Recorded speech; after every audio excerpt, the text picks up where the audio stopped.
When installing a 100 amp subpanel 400 feet away underground, several factors must be considered to ensure safe and efficient operation. These factors include conduit size, conductor size, voltage drop, and material type, whether you are using aluminum or copper. Firstly, let's discuss conduit size. The conduit protects the conductors and provides a pathway for installation and future maintenance. For a 100 amp subpanel installation, the minimum conduit size is determined by the number and size of the conductors. A 1 and 1/4 inch conduit is generally recommended for aluminum conductors, while a 1 inch conduit is often sufficient for copper conductors. However, it is important to verify that the conduit meets the maximum conductor fill requirements, which is typically 40%. Secondly, consider conductor size. The conductor size is crucial to minimizing voltage drop over the 400-foot distance. Voltage drop refers to the decrease in voltage along the length of the wire, which can affect the performance of electrical equipment. For a 100 amp load over 400 feet, the voltage drop can be significant if the conductor size is not properly selected. Let's analyze different conductor options and their associated voltage drops.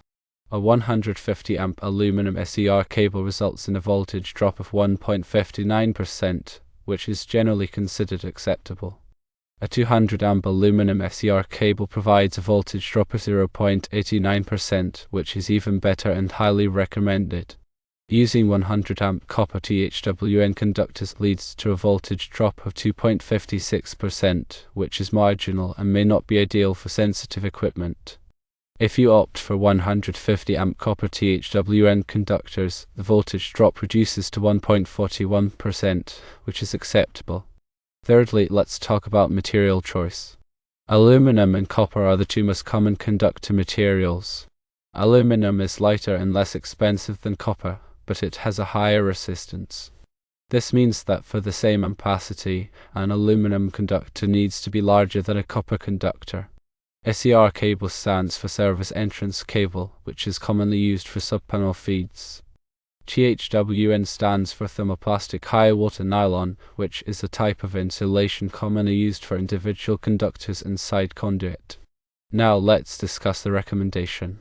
For optimal performance and safety, it is recommended to use 200 amp aluminum SER cable in a 1 and 1/4 inch conduit. This combination provides sufficient ampacity, minimizes voltage drop, and meets code requirements. Using a larger conductor than strictly necessary provides a safety margin and ensures that the subpanel can handle its rated load without excessive voltage drop. The 1 and 1/4 inch conduit provides ample space for the conductors and allows for future upgrades or additional circuits. Here are some additional considerations. Grounding is an essential aspect of electrical safety. Ensure that the subpanel is properly grounded according to the National Electrical Code, NEC, and local electrical codes. This typically involves connecting a grounding electrode conductor from the subpanel to a grounding rod or the main service panel. Voltage drop calculators are valuable tools for accurately determining the voltage drop for a specific installation. These calculators take into account the conductor size, length, current, and voltage to provide a precise estimate of the voltage drop. Online calculators and mobile apps are available for this purpose. Consider using a larger conduit size than the minimum requirement to allow for future upgrades or the addition of circuits. This can save time and money in the long run if you need to expand the subpanel's capacity. Obtaining permits and consulting with a qualified electrician are crucial steps to ensure code compliance and safety. Electrical work is regulated by the NEC and local codes, which vary depending on the location. An electrician can help you navigate these codes and ensure that the installation meets all requirements. It is important to verify the ampacity of the conductors and ensure that they are properly protected by circuit breakers or fuses. The ampacity of a conductor is the maximum amount of current it can safely carry. Overcurrent protection devices, such as circuit breakers and fuses, are designed to trip or blow if the current exceeds the conductor's ampacity, preventing overheating and potential fire hazards. Always de-energize the circuit before working on any electrical components. This involves turning off the circuit breaker or removing the fuse that supplies power to the circuit. Using a non-contact voltage tester to verify that the circuit is de-energized before touching any wires or terminals is highly recommended. Wear appropriate personal protective equipment (PPE) such as gloves and safety glasses when working with electrical equipment. Gloves protect you from electric shock, while safety glasses protect your eyes from debris. Follow the manufacturer's instructions for all electrical equipment and tools. This ensures that you are using the equipment safely and correctly. If you are not comfortable working with electricity, hire a qualified electrician to perform the work. Electrical work can be dangerous, and it is best left to professionals if you lack the necessary skills and experience. Remember that electrical codes and regulations are constantly evolving, so it is essential to stay up to date on the latest requirements. The NEC is updated every 3 years, and local codes may have additional requirements. Consider the environmental conditions when selecting conductors and conduit. For underground installations, use conductors and conduit that are rated for direct burial in wet locations. This will protect the conductors from moisture and corrosion. Properly support the conduit and conductors to prevent sagging and strain. This is especially important for long runs of conduit. Use conduit hangers or straps to secure the conduit to walls or ceilings. When pulling conductors through conduit, use a pulling lubricant to reduce friction. This will make it easier to pull the conductors and prevent damage to the insulation. Avoid overfilling the conduit with conductors. The NEC specifies the maximum number of conductors that can be installed in a given size of conduit. Overfilling the conduit can make it difficult to pull the conductors and can lead to overheating. Use the correct size of wire connectors for the conductors. Wire connectors are used to join 2 or more conductors together. Using the wrong size of wire connector can lead to loose connections and overheating. Tighten all connections securely. Loose connections can cause arcing and overheating, which can lead to fires. Use a torque screwdriver to tighten connections to the manufacturer's specified torque. Inspect the installation regularly for any signs of damage or wear. This includes checking the conductors, conduit, and connections for any cracks, corrosion, or loose connections. If you find any problems, repair them immediately. Keep the area around the subpanel clear of obstructions. This will allow for easy access to the subpanel for maintenance and repairs. Label all circuits clearly. This will make it easier to identify the correct circuit when troubleshooting problems. Create a circuit directory and post it near the subpanel. Consider using surge protection devices to protect sensitive electronic equipment from voltage spikes. Surge protection devices can be installed at the subpanel or at individual outlets. Be aware of the potential for electromagnetic interference (EMI). EMI can disrupt the operation of electronic equipment. Use shielded conductors and conduit to reduce EMI. Follow all safety precautions when working with electricity. Electricity is dangerous, and it is important to take all necessary precautions to prevent accidents. If you are unsure about any aspect of the installation, consult with a qualified electrician. They can provide guidance and ensure that the installation is safe and code compliant. In summary, selecting the correct wire and conduit size for a 100 amp subpanel located 400 feet away involves careful consideration of voltage drop, material types, and code requirements. The recommendation of using 200 amp aluminum SER cable in a 1 and 1/4 inch conduit is a good starting point, but always verify the specific requirements for your installation and consult with a qualified electrician to ensure safety and compliance.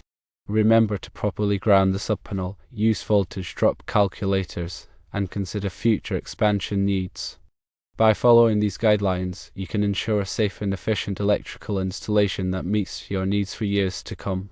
Finally, it's vital to understand the importance of regular inspections and maintenance. Over time, connections can loosen, insulation can degrade, and other issues can arise that can compromise the safety and performance of your electrical system. Schedule periodic inspections by a qualified electrician to identify and address any potential problems before they become serious. During these inspections, the electrician will check for loose connections, damaged wiring, proper grounding, and other potential hazards. They can also perform thermal imaging to identify hotspots that may indicate overloaded circuits or failing components. In addition to professional inspections, you can also perform some basic visual inspections yourself. Look for signs of damage or wear, such as cracked or frayed wiring, corroded connections, or loose components. If you notice anything unusual, contact an electrician for further evaluation. Remember that electrical safety is an ongoing process.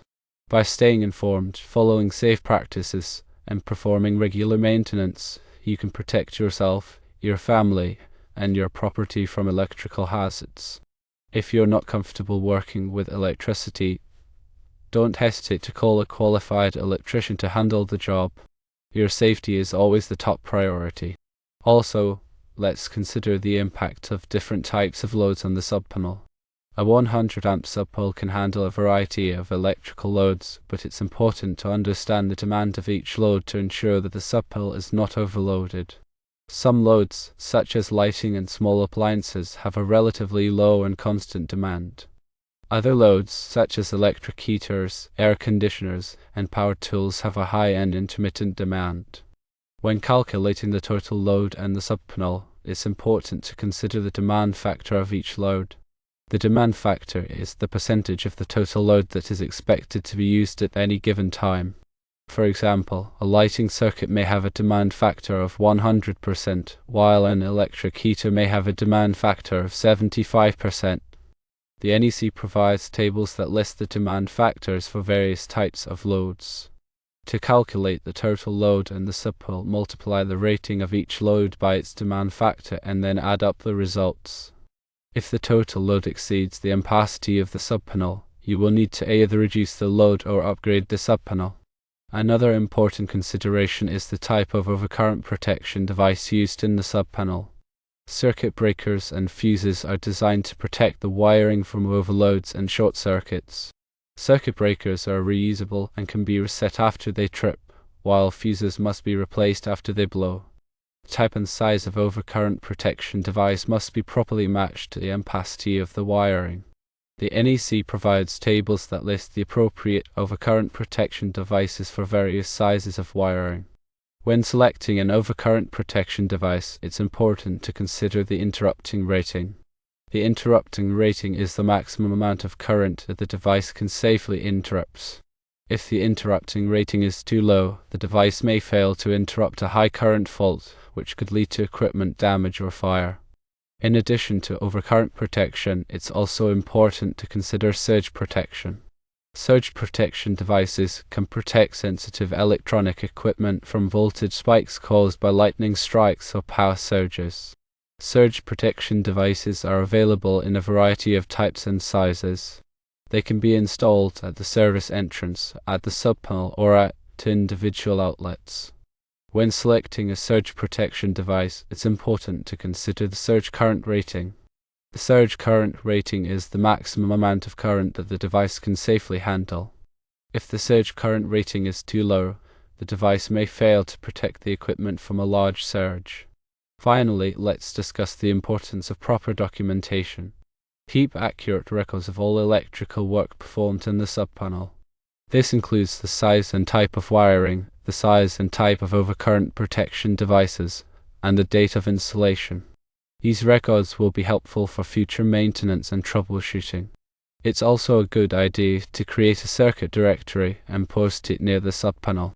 This circuit directory should list each circuit and the loads that it serves. This will make it easier to identify the correct circuit when troubleshooting problems.